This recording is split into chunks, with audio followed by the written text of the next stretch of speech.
오늘 함께 나눌 말씀은 사도행전 2장 37절에서 41절까지입니다. 제가 봉독하겠습니다. 거룩하신 하나님의 말씀입니다.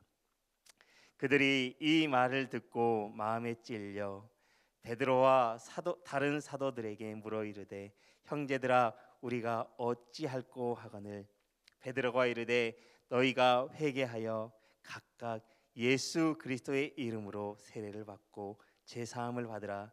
그리하면 성령의 선물을 받으리니 이 약속은 너희와 너희 자녀와 모든 먼데 사람 곧 주 우리 하나님이 얼마든지 부르시는 자들에게 하신 것이라 하고 또 여러 말로 확증하며 권하여 이르되 너희가 이 패역한 세대에서 구원을 받으라 하니 그 말을 받은 사람들은 세례를 받음에 이 날에 신도의 수가 3,000이나 더하더라. 아멘. 네, 이 사도행전 2장 말씀은 우리가 너무나 잘 아는 오순절 사건이 기록되어져 있는 말씀입니다. 그리고 교회의 시작을 알리는 말씀이기도 합니다. 이 오순절 성령 임재를 경험한 후에 12사도가 처음으로 유대인들에게 복음을 전파하기 시작하였습니다. 그중에서 오늘 우리가 묵상하게 될 본문은 성령 충만한 베드로가 무리들을 향하여 선포한 첫 번째 설교입니다. 베드로는 자신의 첫 번째 설교에서 무엇보다 혼란스러워하고 있는 그들에게 강력하게 메시지를 선포하고 있습니다.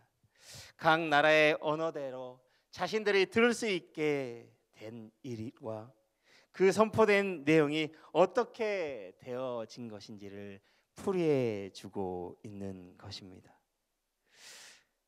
그래서 그 오순절 사건에 임한 성령의 의미와 구약의 말씀을 인용하여 예수 그리스도를 통한 하나님의 구속의 사건을 해석해 주고 있는 것이 바로 베드로의 첫 설교의 시작이었습니다.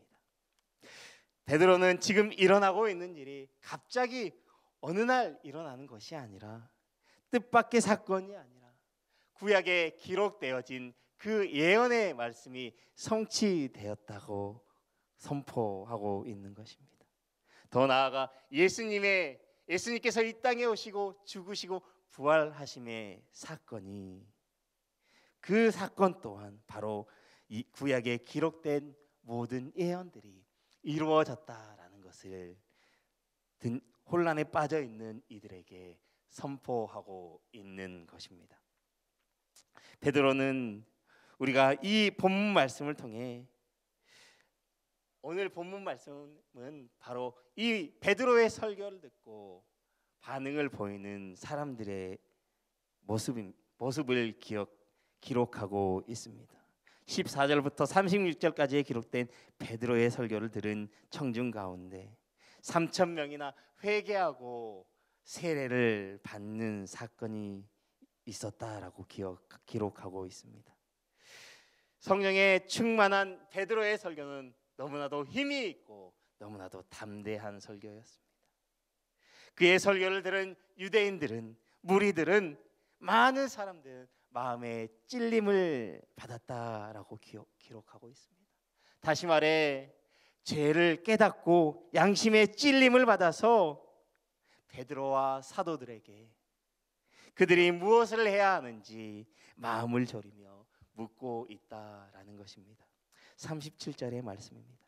그들이 이 말을 듣고 마음에 찔려 베드로와 다른 사도들에게 물어 이르되 형제들아 우리가 어찌할꼬 하거늘 성령의 권능을 힘입어 담대하게 복음을 외치고 그리스도를 십자가에 못 박은 죄를 책망할 때 그들이 성령을 통하여 감동을 받고 충격을 받을 수밖에 없었던 것입니다. 베드로의 선포를 통해 그들은 하나님의 음성을, 성령의 음성을 듣게 되었던 것입니다. 그래서 베드로는 자신의 죄를 깨닫고 탄식하는 무리들을 향하여 마음과 태도를 바꾸어 회개하고 예수 그리스도의 이름으로 세례를 받으라고 선포합니다. 어찌할꼬 묻는 무리들에게 너무나도 단호하게 대답하고 있는 것입니다. 그런데 우리가 베드로의 선포 중에서, 말씀 중에서 특별하게 살펴보아야 할 말씀이 38절 말씀입니다. 베드로가 이르되 너희가 회개하여 각각 예수 그리스도의 이름으로 세례를 받고 제 사함을 받으라. 그리하면 성령의 선물을 받으리니. 아멘. 요약하면 아주 간단합니다. 회개하여라. 그리고 예수 그리스도의 이름으로 세례 받으라라고 하는 말씀입니다. 그리고 그 이후에 조건, 이것은 바로 조건이 되는데요. 그 조건을 통하여 성령의 선물을 받게 될 것이다 라고 말씀하고 있습니다. 이 간단한 대답 또한 이 무리들에게는 강력한 복음의 선포였던 것입니다. 베드로 사도는 그곳에 있는 사람들에게 회개를 요구하고 있습니다. 그 선포를 듣고 그날에만 회개하고 세례를 받은 사람의 수가 무려 3,000이나 된다라고 기록하고 있습니다. 여러분, 그 회개의 역사는 지금도 일어나고 있는 줄 믿습니다. 여러분, 그 회개의 역사가 우리 가운데에서도 일어나야 하는 줄 믿습니다. 여러분, 회개는 자신이 죄인임을 고백하는 것입니다. 그리고 불신앙의 길에서 돌이켜 그 자리를 떠나 그리스도와 함께 동행하며 죄와 반대되는 삶을 살아가는 것인 줄 믿습니다. 우리가 회개하지 않으면 결코 구원에 이를 수 없습니다. 우리가 하나님 앞에 죄인임을 인정할 때 비로소 우리가 죄 사함의 은혜를 받게 되는 줄 믿습니다.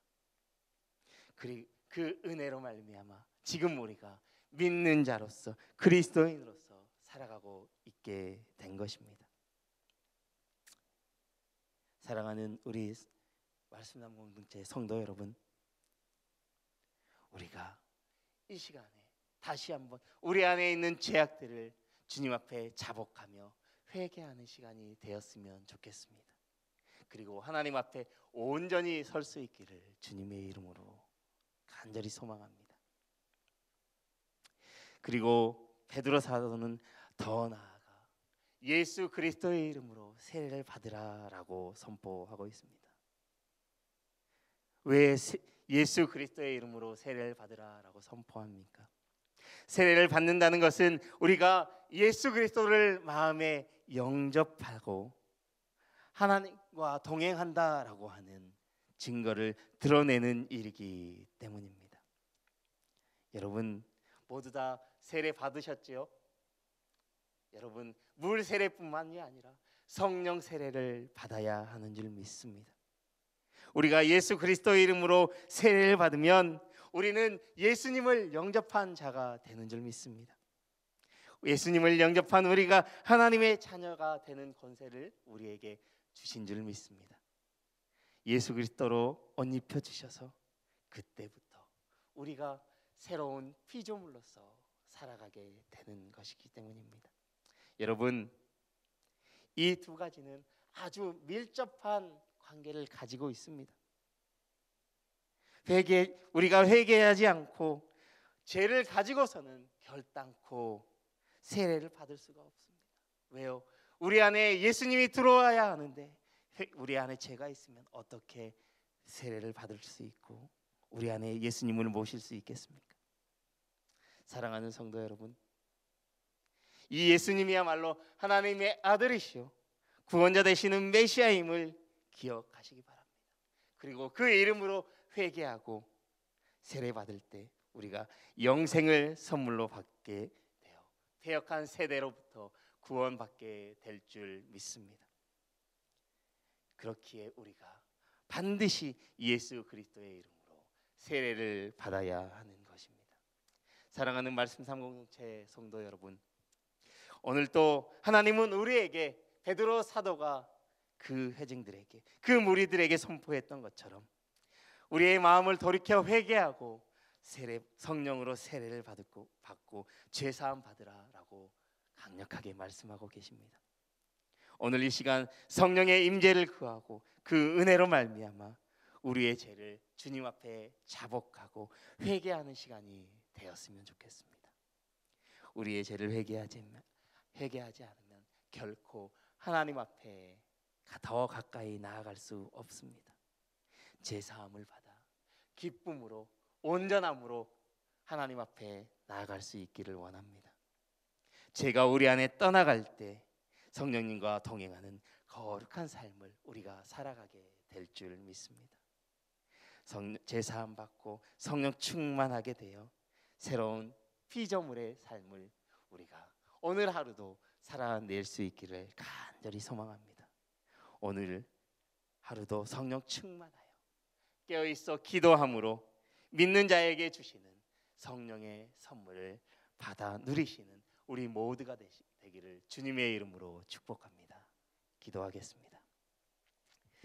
사랑과 은혜의 하나님, 예수님께서 이 땅에 오셔서 죽으시고 부활하사 하나님께로 돌아가셔서 우리에게 성령을 보내주시니 감사합니다. 그 성령을 통해 우리에게 말씀하시고 우리의 마음에 찔림을 주시고 이 시간 우리에게 회개의 역사가 있게 하여 주옵소서. 3,000명이 그때 회개했던 그 시간처럼 하나님, 오늘 우리도 성령과 더불어 회개하는 시간이 되게 하여 주옵소서. 죄에서 돌이켜 성령 충만하여 날마다 하나님과 동행하는 거룩한 삶을 살아가게 하옵소서. 날마다 깨어 하나님께 기도하는 그리스도인이 되게 하여 주시옵소서. 감사하며 예수 그리스도의 이름으로 기도드립니다. 아멘.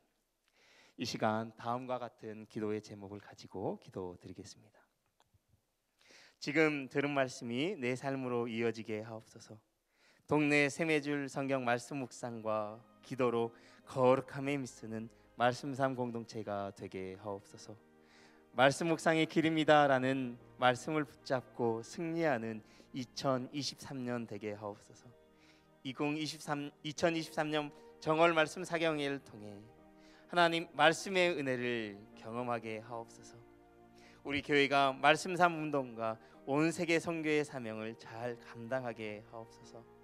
육체의 질병과 마음의 질병으로 아파하는 환우들을 긍휼히 여기시고 치료의 손으로 얼음 만지시고 회복시켜 주옵소서. 공동 기도문의 기도 제목과 각자의 기도 제목을 따라 기도하시다가 삶의 자리로 나아가시겠습니다.